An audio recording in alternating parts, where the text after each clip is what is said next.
দমনের ক্ষেত্রে যদি আমি বাজার থেকে রাসায়নিক কিনে আনি তাহলে কিন্তু আমার আবার সেই রাসায়নিকের ভিতরে আমি চলে গেলাম।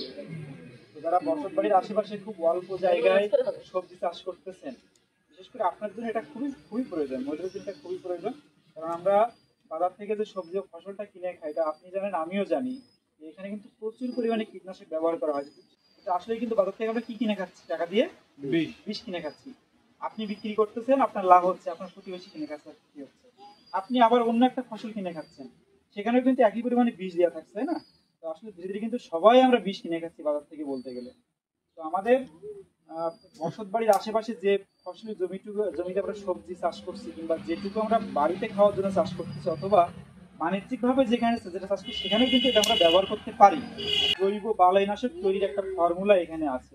এখানে যে উপকরণগুলো দেওয়া আছে সবকিছুই আপনাদের আশেপাশে আছে। শুধুমাত্র ড্রামটা আপনাদের বাজার থেকে কিনতে হবে, আর কোনো কিছু বাজার থেকে কেনার প্রয়োজন নেই। সবটাই আমাদের কাজ। গরুর মূত্র দিয়েছি আমরা 30 লিটার, 30 লিটার ড্রাম।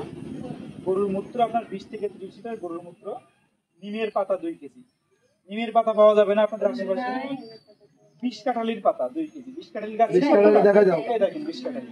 এটা কিন্তু আপনাদের আশেপাশে জলা জঙ্গল জায়গা প্রচুর পরিমাণে রয়েছে। এটা কিন্তু একটা অনেক উপকারী একটা ভেষজ বৃক্ষ, ভেষজ গুল্ম আপনাদের আশেপাশে আছে। মেহগনির ফল ভেজানো পানি, 2-3টা মেহগনি ফল আপনি থেতো করে নেবেন, অথবা সেটাকে একটা ফ্রিজে রেখে সে পানিটা নিতে পারেন। আতা গাছের পাতা 2 কেজি। আতা গাছ ছিলেন না? আপনাদের এলাকায় কিন্তু প্রচুর পরিমাণে আতা গাছ আছে।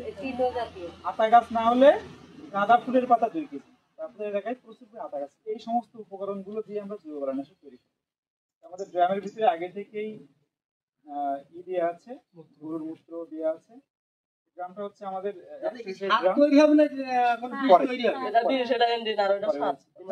জৈব বালাইনাশক তৈরি হবে, বিষ তৈরি হবে।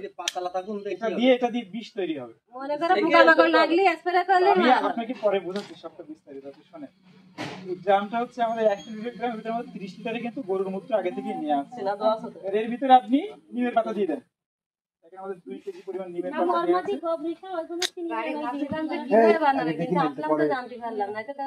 এরপরে দেবো হচ্ছে 20 কাঁঠালি পাতা 2 কেজি। আপনি যে ব্যাগে যেগুলো আছে সব দিয়ে দেবেন।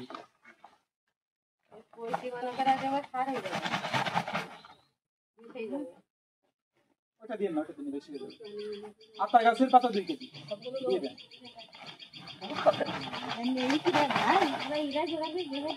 মেহগনির ফল যেটা আপনি ছোট করে রাখছেন এটা দিয়ে দেন। লাঠিটা নিয়ে সুন্দরভাবে মিশিয়ে দেন। দেখেন এখানে আমাদের যে উপকরণগুলো দিলাম এর ভিতরে এটা সুন্দর করে মেশাতে হবে। মেশানোর পরে ড্রামের মুখটা সুন্দরভাবে আটকে রেখে দেবো। আমরা কতদিন আটকে রাখবো? আগেরটা ছিল 15 দিন, এটা হবে 21 দিন। এটা ওর থেকে 7 দিন বেশি হবে। তাহলে তরল জৈব সার কতদিন? 14 দিন। ধরেন আমি 14 দিন ধরলাম, ওর সাথে 7 দিন যোগ করবো। 7 দিন যোগ করলে কত হবে? 21 দিন। তরল জৈব সার 14 দিন, 7 দিন বা 1 সপ্তাহ পরে যে হচ্ছে 21 দিন।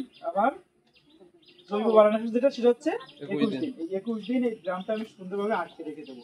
আটকে রাখার কারণে কি হবে? এর ভিতরে এই সম্পূর্ণ যে উপকরণগুলো দিলাম এটা পচে যাবে। পচে যাওয়ার পরে যে উপাদানটা তৈরি হবে এটা আমি এখান থেকে ছেঁকে নেব। ছেঁকে নেওয়ার পরে ঠিক এটার মতো 30 লিটারের সাথে আমি কত লিটার মেশাবো? 5 গুণ মেশাবো। কত হবে? 5 30 150 লিটার। তাহলে আমি 1 লিটার জৈব বালাইনাশক নিলে ওর সাথে আমি কতটা দিতে পারবো?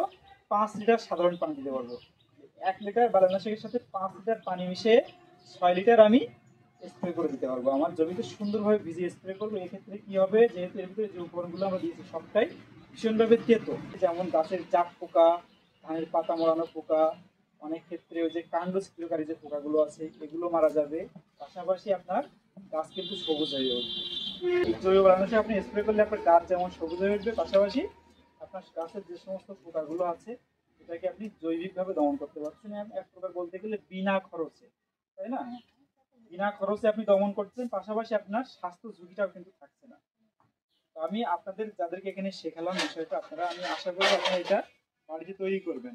জমিতে যে সবজি চাষ করছেন সেখান থেকে একটা বেড অন্তত বেছে নিয়ে সেখানেই তরল জৈব সার ব্যবহার করেন, জৈব বালাইনাশক ব্যবহার করেন। যদি রেজাল্ট ভালো হয়, ফলাফল আপনি ভালো পান, তাহলে এটাকে বাড়িতে অনেক বড় আকারে তৈরি করে আপনার সমস্ত জমিতে স্প্রে করবেন, তাহলে আপনার উৎপাদন খরচ কমে আসবে, আপনার লাভ বেশি হবে, পাশাপাশি আপনার স্বাস্থ্য ঝুঁকিটাও কমে আসবে, মাটির স্বাস্থ্যটাও রক্ষা হবে, তাই না? বিশেষ করে যারা ছাদে বাগান করে, ছাদে চাষাবাদ করে, তাদের জন্য তরল জৈব সার এবং জৈব বালাইনাশক এটা ভীষণভাবে প্রয়োজনীয়, কারণ শহর অঞ্চলে আসলে সবসময় সার খুঁজে পাওয়া যায় না, বালাইনাশক খুঁজে পাওয়া যায় না।